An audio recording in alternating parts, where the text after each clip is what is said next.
Seguimos dialogando con Melissa Gessi. Bien, ¿cuáles han sido los criterios para seleccionar los textos de este libro? A ver, en principio, punto número 1, 2 y 10, la calidad literaria.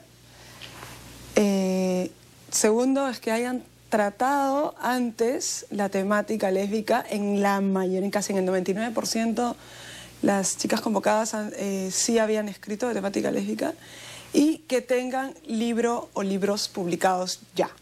No necesariamente de temática, pero sí libros, ¿no?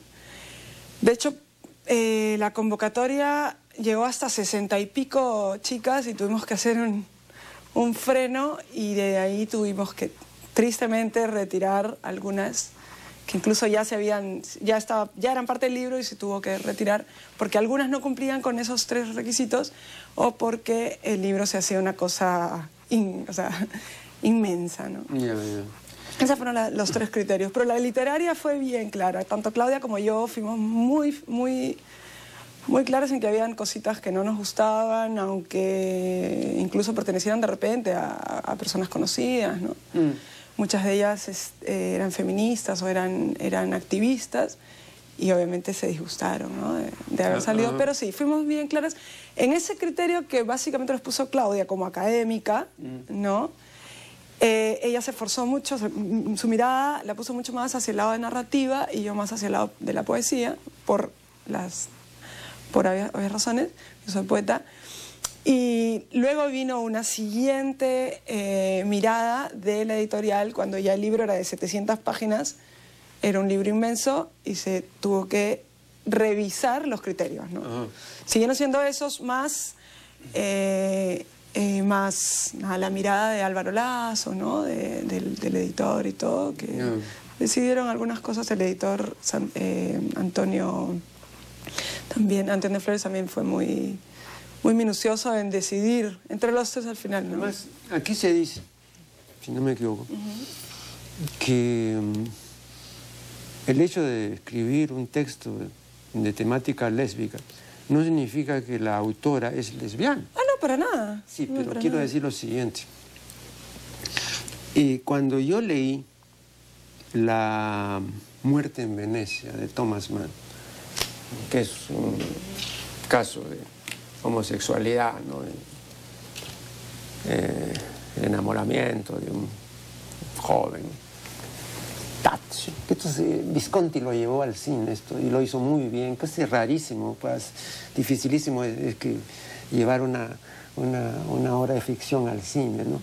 Es muy difícil, pero lo hizo muy bien. Bueno, Visconti era Visconti. Y yo dije, esto, tal como está dicho, no puede haberse inventado. Pero claro, no sabía más del asunto yo. Cuando lo leí, lo he leído yo a fines de la década de 1950, pero yo estaba en la universidad. Era pues muy joven. Bueno, años después pude obtener las memorias de la mujer de Thomas Mann, de Katia, ¿no? Ha publicado sus memorias. Y en las memorias cuenta, con lujo de detalles, que el personaje de La muerte en Venecia, el joven, Tazio, realmente existió y que eso le ocurrió a su marido, efectivamente. Y luego habían conocido al personaje, que ya mayor, por supuesto, que fue después a la casa de ellos, que lo invitaron a comer y sí, fueron grandes amigos, etc. Y bueno, yo no sabía esto, ¿no? Yo creía que había sido inventado. Porque también por esa época yo había leído una obra de Alberto Moravia, La Romana, ¿no? La Romana es una prostituta. Y entonces yo decía, por ejemplo, este es un buen ejemplo de que los grandes creadores, cosa en la que sigo creyendo, ¿no? Porque a mí me parece que es una verdad del tamaño del universo, ¿no? Los grandes creadores son andrógenos, no son homosexuales ni heterosexuales. Son andrógenos, porque un Shakespeare no puede ser solamente varón, ¿no? Y un Moravia que habla, como habla de la prostituta, es decir, tiene que ser, pues, no bisexual, ¿no? Perdón, eso es otra cosa relacionada con la... Sí, andrógeno. Bueno, y Y sin embargo, eso sí había sido inventado, ¿no? Entonces yo digo, ya pues como escritor, como el oficio excepcional, ¿no? Pero en general me parece que bueno, salvo pues que seas un Moravia o un gran escritor, si inventas algo siendo todavía un escritor que está comenzando, que no tiene ese calibre, se nota, ¿no? Entonces, por eso te decía yo, ¿no? Tú tienes que notar cuando la cosa es inventada y cuando la cosa realmente ocurrió, ¿no? ¿Tienes algún criterio para eso? En realidad, de una relectura hay muchísimo de ficción, o sea, eso no puede haber ocurrido, definitivamente.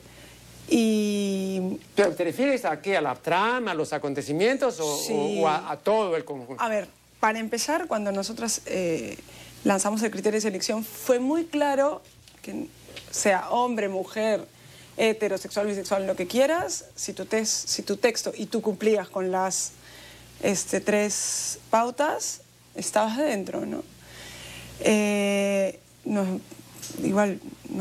O sea, nos llegó un caso de un chico, pero que nunca mandó el texto, y ahí todas las demás fueron mujeres, en su mayoría sí lesbianas, porque sí, evidentemente, los arquitectos hablamos de arquitectura, los matemáticos hablarán, ¿no? Los doctores hablan de medicina, y así es. Hay amigas mías que particularmente yo les ofrecí que estuvieran, me encanta cómo escriben, y sin embargo ellas, a pesar de una postura sexual, su postura literaria no conversa nada la una con la otra, ¿no? Así es que, así como no hubieron estas chicas que, siendo lesbianas, quisieran escribir de temática, tampoco lo contrario, lo inverso, ¿no? Entonces, a mí me encantó cuando comencé a recibir chicas casadas con hijos y todo, que habían escrito de temática, que es un tema lindo para ellas, tienen amigos, amigas, y simplemente comenzaron, Aleida Quevedo, Carmen Ollé, o sea, Mariela Dreyfus. Hay una calidad literaria, incluso diría que hasta son, o sea, gente que escribe súper bien, ¿no? Carmen, Aleida, son gente que escribe súper bien, está muy cotizada afuera, aquí. Y me encantó tenerlas, me pareció riquísimo que no fueran lesbianas, porque es otra mirada también, es una mirada muy interesante, ¿no? Es una mirada desde afuera, pero también cerca. Eso es lindo, ¿no?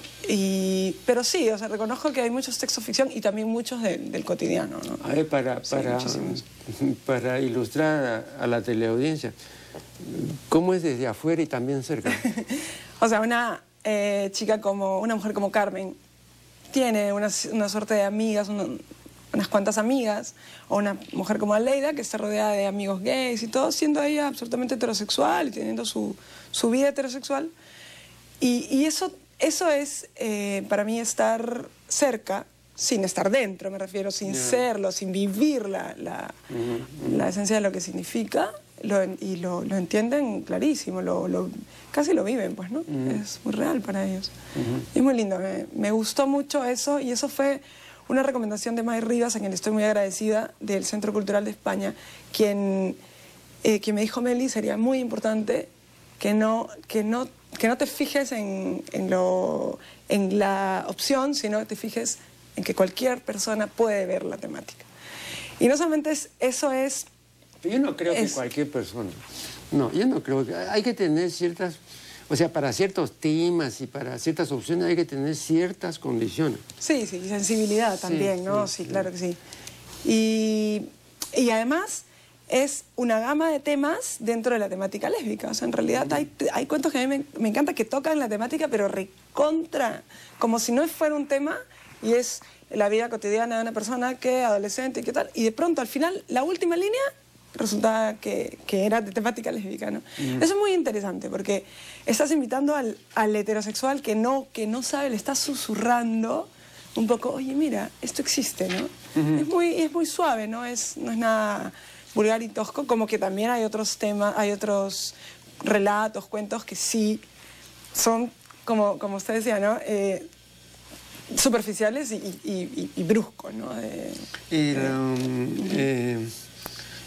Hay una realidad en el mundo del sexo que, bueno, todo el mundo conoce, o casi todo el mundo, pero necesita de una explicación, en este caso, digamos, a ver, ¿cómo ves tú? Algo que, repito, se da, se produce, es un hecho. Una gran cantidad de películas pornográficas muestran actividad lésbica para uso de varones. Y de hecho al varón le gusta ver. Claro, por supuesto, por supuesto. Entonces, ¿por qué este doble patrón, ¿no? Por una parte, para exportación, no, las lesbianas, o sencillamente hay que silenciarlo. Y por otra parte, sí, gustan de la actividad sexual lesbiana. Hay una contrarrespuesta, una contrapregunta. Morella Petrosi hace un cuento comiquísimo en el que creo que hasta se burla de la figura porque ella busca penetrar a un varón. Entonces, creo que responde un poco a... El morbo es el morbo del varón, de la mujer, de lo que sea. O sea, creo que a mí y a la mayoría de lesbianas también les fascina. Pero ¿a dónde está el morbo viendo a dos mujeres en acción? ¿Cuál sería es precioso. ¿Pero cuál sería el morbo? El morbo para... O sea, tú te refieres así para el consumidor término medio como algo malo. No. En fin, no sé, yo no me desviaría tanto hacia... Porque morbo es enfermedad, pues. Entonces, cuando se dice morbo, es una cosa morbosa, quiere decir enfermiza, ¿no? Que no es sano, ¿no? Claro, en todo caso, enfocando a... Erotiza la figura, ¿no? Erotiza lo prohibido, erotiza lo que no ves cotidianamente. Asumo eso, asumo que por eso erotiza. Y de hecho, eso no es una de las temáticas, por ejemplo, evidentemente, ¿no? La mujer lesbiana no va no, sí hay un cuento en el que trata de mujeres lesbianas y aparece una figura masculina, creo que son prostitutas ellas, hay una cosa, pero no es una temática Vamos a hacer acá un recurrente. último corte y ya retornaremos.